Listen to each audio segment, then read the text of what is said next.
I'm alive. Hi. My memory is absolute garbage. So to get through the day, I use several little tricks. I use lists.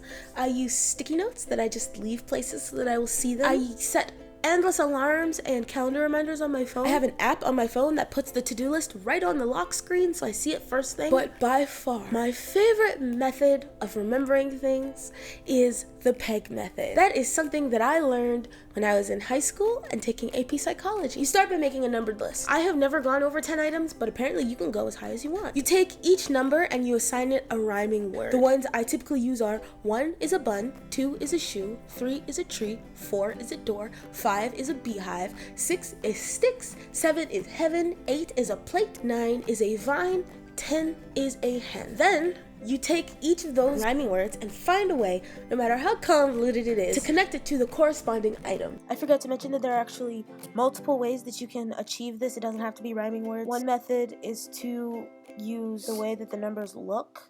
So for example, 1 would be a pencil, or 2 would be a swan, so on. So yeah, the rhyming is just the way I do it, and I don't typically have to go over 10 items. But if you use different methods, and you can combine them, mix them any way you want, and you can go up to even 1,000 or more. So for example, I remember I decided for no reason at all that I was going to remember the top 10 most populous states in America.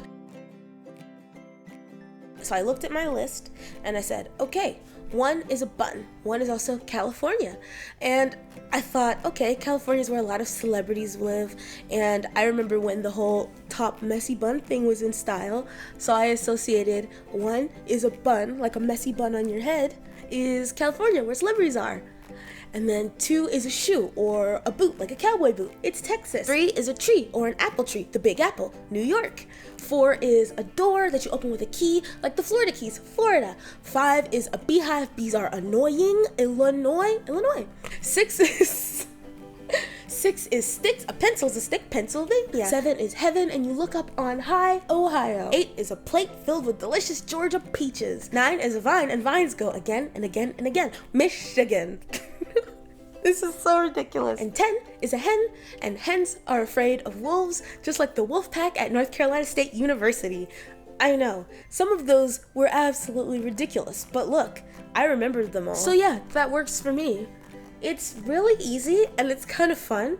I use it to remember what I have to do when I wake up in the morning.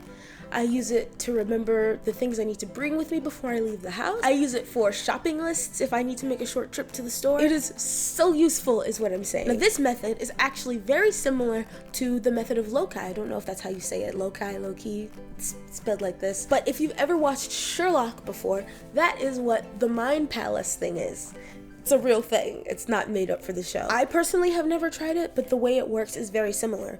You just imagine a place with which you're familiar. It can be a real place or a fake place. As you're going through that place, you put the things you need to remember. I started to make an example here, but I don't know enough about how it works to actually give an example.